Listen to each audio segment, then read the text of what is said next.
Incroyable mais vrai, Washington appose sa signature sur un accord concernant le Rassemblement national. Et là, c'est l'effondrement à l'Élysée. Non, vous ne rêvez pas. Ce n'est ni une intox, ni une accroche racoleuse, taillée pour les clics compulsifs. C'est du concret, du brut, un choc géopolitique à l'état pur, qui fissure les fondations même du jeu politique en France et secoue l'échiquier européen comme une détonation venue de nulle part. Les États-Unis, cette superpuissance qui dicte souvent le ton sur la scène internationale, viennent. Incroyable mais vrai, Washington appose sa signature sur un accord concernant le Rassemblement national. Et là, c'est l'effondrement à l'Élysée. Non, vous ne rêvez pas. Ce n'est ni une intox, ni une accroche racoleuse, taillée pour les clics compulsifs. C'est du concret, du brut, un choc géopolitique à l'état pur, qui fissure les fondations même du jeu politique en France et secoue l'échiquier européen comme une détonation venue de nulle part. Les États-Unis, cette superpuissance qui dicte souvent le ton sur la scène internationale, viennent de signer un document officiel qui reconnaît le RN comme une vraie force démocratique en Europe, une entité légitime et patriotique qui défend les valeurs de liberté et de souveraineté.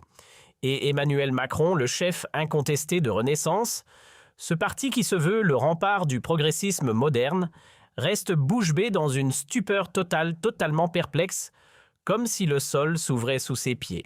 C'est le tournant décisif, le moment où les masques tombent et où les alliances se redessinent de manière spectaculaire. Restez absolument jusqu'à la fin de cette vidéo car ça va être explosif, avec des révélations qui vont vous laisser sans voix et des analyses qui connectent les points comme jamais.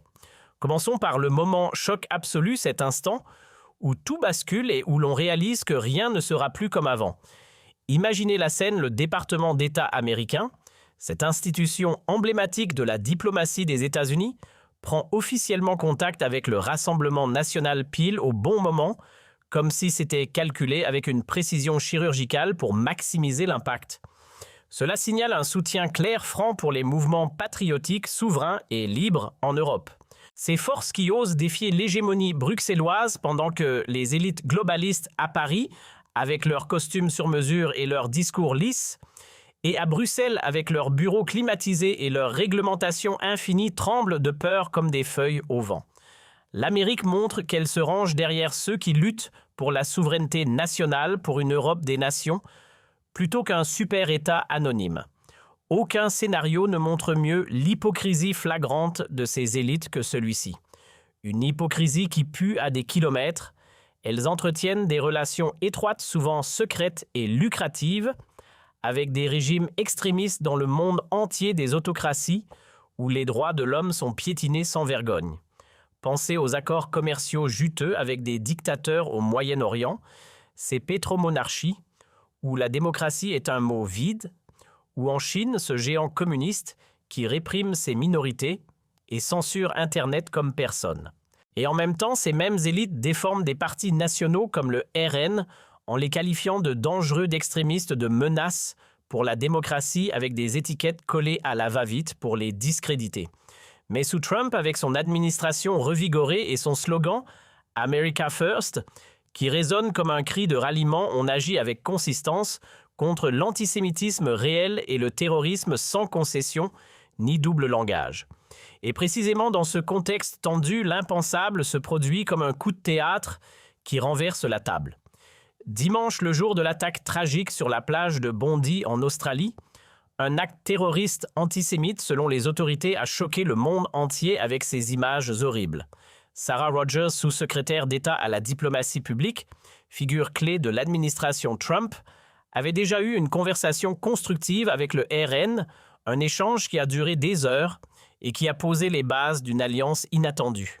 Savez-vous pourquoi se bat le RN depuis des années avec une constance qui force le respect pour la défense des intérêts français prioritaires, des débats ouverts et honnêtes sur la migration et la lutte acharnée contre la censure rampante qui étouffe les voix dissidentes?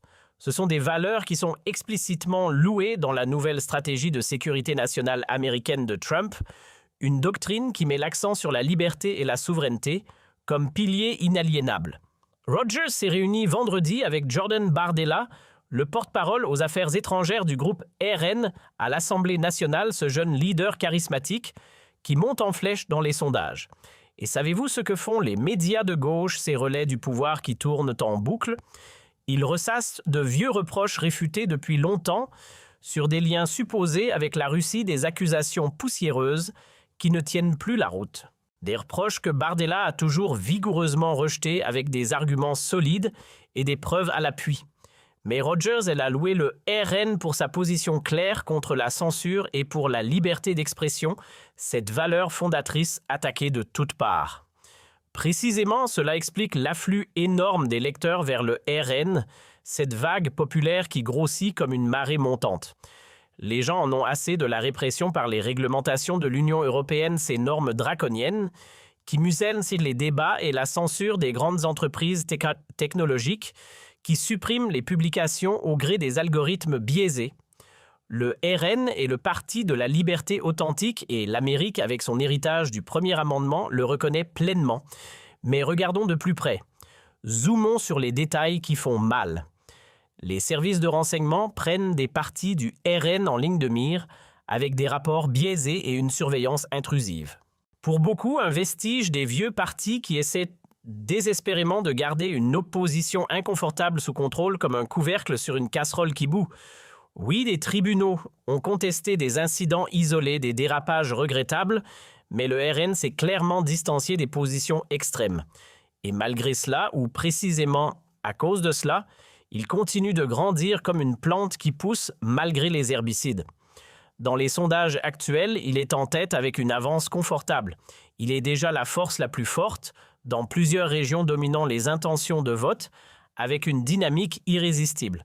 La question n'est donc pas si le RN grandit, mais pourquoi?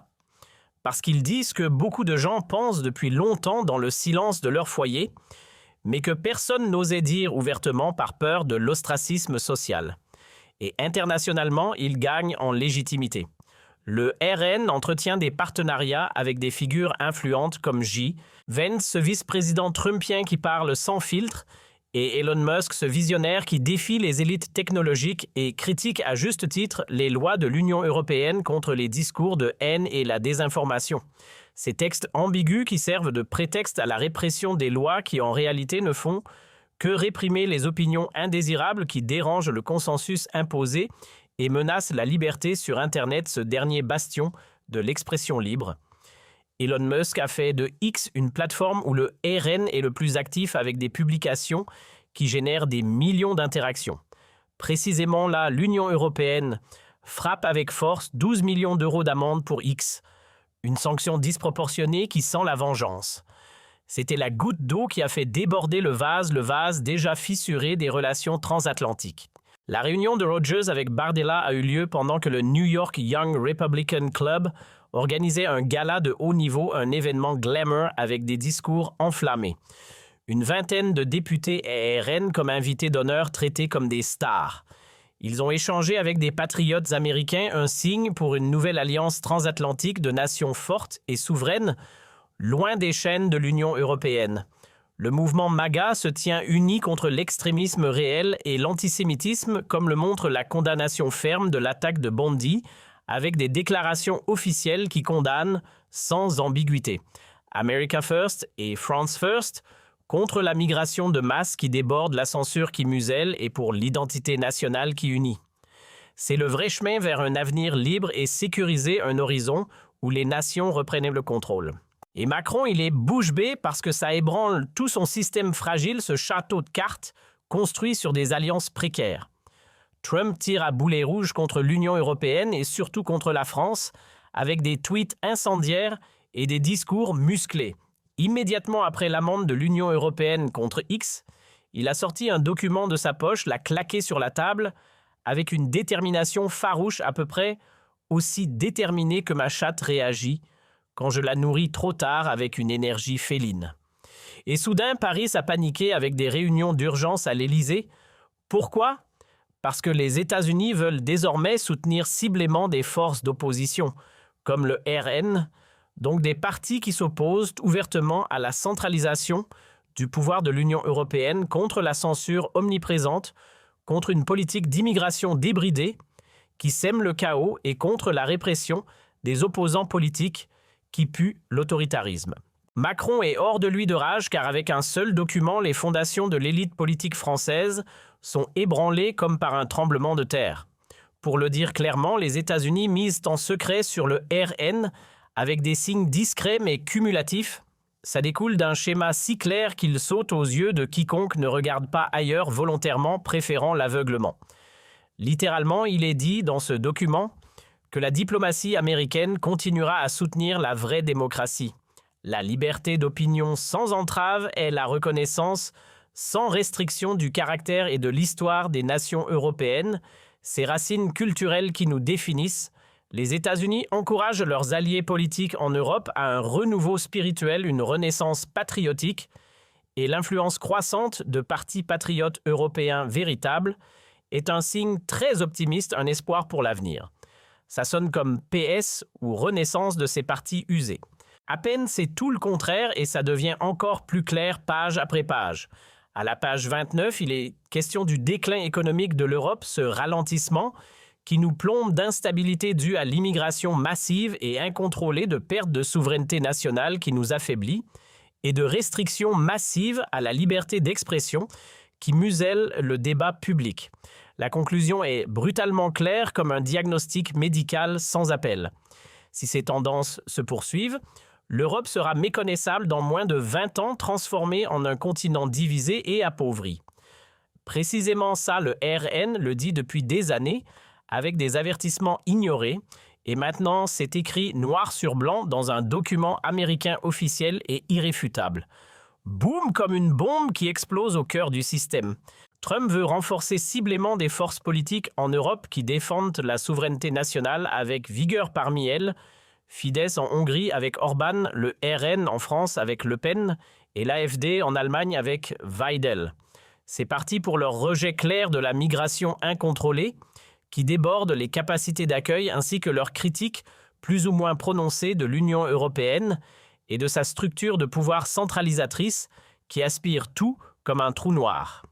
Du point de vue de Trump, l'Europe dans sa forme actuelle est un projet échoué, un échec patent, trop bureaucratique, avec ses milliers de pages de réglementation absurdes, trop lent dans ses décisions comme un éléphant dans un magasin de porcelaine, et trop éloigné des intérêts de sa propre population, préférant les lobbies aux citoyens.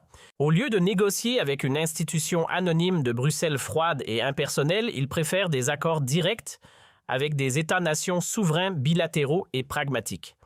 C'est plus efficace pour les affaires, plus sensé économiquement, pour éviter les gaspillages et plus honnête politiquement.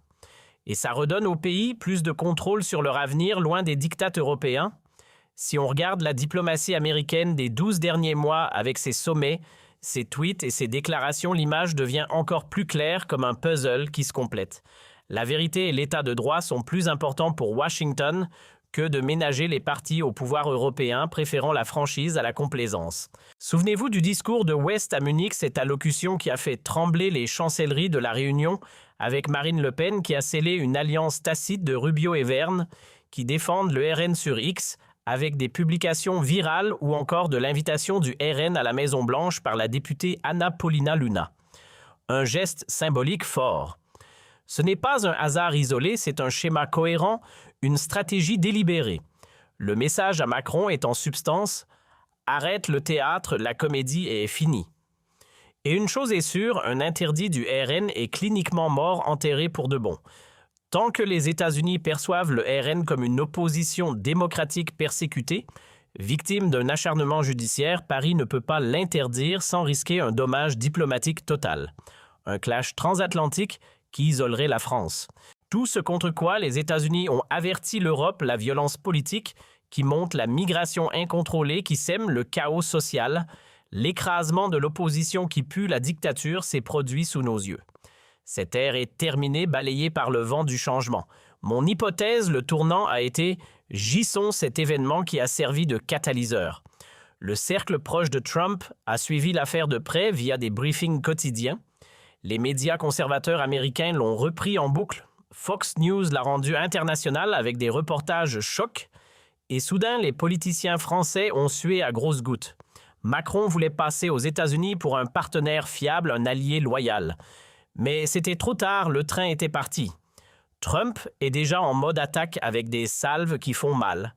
Son proche Richard Grenell dit ouvertement que la gauche intolérante et violente est en marche en France comme une marée montante. Trump lui-même a déclaré que la France était autrefois presque exemple de criminalité, un havre de paix, jusqu'à 2 décisions fatales qui ont tout changé, migration massive et politique énergétique erratique. 2 vrais coups de marteau qui ont enfoncé le clou. Pendant que les forces de gauche peuvent encore compter sur un soutien médiatique massif, souvent soutenu par des structures financées par l'État, comme des chaînes publiques biaisées, les médias conservateurs et critiques du système connaissent une ascension rapide comme une fusée. De plus en plus de gens se tournent consciemment vers des sources d'informations alternatives, indépendantes et audacieuses, parce qu'ils ne font plus confiance au narratif établi, ce récit officiel qui craque de toutes parts. Richard Grenell accuse ouvertement la gauche politique et les médias traditionnels de relativiser ou de cacher délibérément la violence politique, de la minimiser pour protéger leurs alliés, tandis que les gouvernements rejettent réflexivement toute responsabilité, préférant pointer du doigt les populistes. JSN a marqué un tournant décisif, un moment où Washington s'est enfin réveillé d'un long sommeil, réalisant l'ampleur du problème. L'attaque de l'Union européenne sur X était finalement la goutte d'eau qui a fait déborder le vase, ce vase déjà fissuré par des années de tension. À Paris, cette évolution provoque une horreur totale, une panique généralisée, car avec la tension croissante qui monte comme une fièvre, la colère aux États-Unis grandit aussi comme un feu qui s'alimente. Cette fois, le message est clair et net de Washington, ils ne vont pas seulement parler ou menacer vaguement. Au programme pression diplomatique soutenu avec des appels et des sommets tendus, mesures économiques ciblées qui pourraient frapper les échanges, éventuellement même des sanctions personnalisées, contre des figures clés et un soutien ouvert et sans ambiguïté pour le RN, avec des soutiens publics qui boostent leur légitimité.